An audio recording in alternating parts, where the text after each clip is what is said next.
কোভিডত আমাৰ মাজৰ পৰা অকালতে হেৰাই যোৱা সকললৈ শ্ৰদ্ধাঞ্জলি জনাই এই কবিতা। কবিতাৰ শিৰোনাম যিসকল গুচি গ'ল। কবি দেৱাংগ পল্লৱ শইকীয়া। যিসকল গুচি গ'ল তেওঁলোক যোৱাৰ সময় হোৱা নাছিল। ঘড়ীটোলৈ চাই চাই তেওঁলোকে ভাবিছিল সময় আছে হাতত উশাহৰ জোখাৰে। যিসকল গুচি গ'ল তেওঁলোক যোৱাৰ সময় হোৱা নাছিল।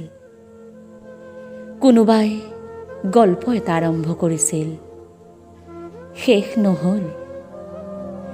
কোনোবাই গান এটা লিখিছিল, সৰুটো বুকুৰ পৰা উঠলৈ আহিবলৈ থাকি গ'ল। কোনোবাই কাৰোবাৰ দুহাতত এখন হাত থৈছিল, আনখন হাত থ'বলৈ থাকি গ'ল। থাকি গ'ল ক'বলৈ কিমান সাহস আছিল সেই দুহাতৰ স্পৰ্শত। যিসকল গুচি গ'ল তেওঁলোক যোৱাৰ সময় হোৱা নাছিল।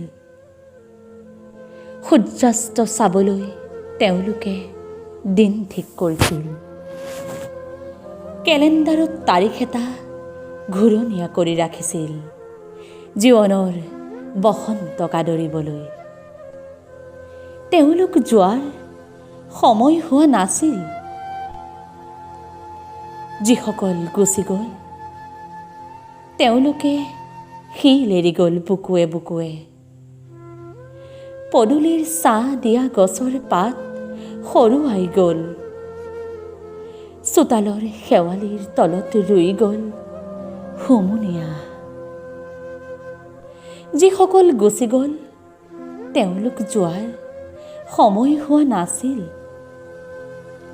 আমি তেওঁলোকক বিদায় জনাব পৰা নাই।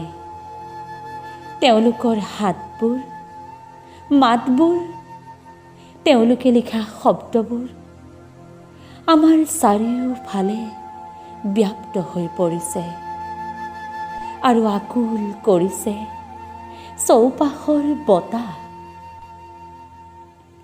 যিসকল গুচি গ'ল তেওঁলোক আচলতে থাকি গ'ল বুকুৱে বুকুৱে, কোনোদিন ওলাব নোৱাৰাকৈ।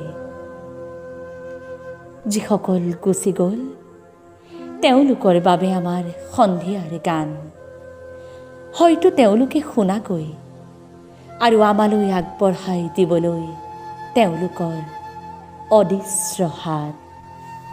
ধন্যবাদ।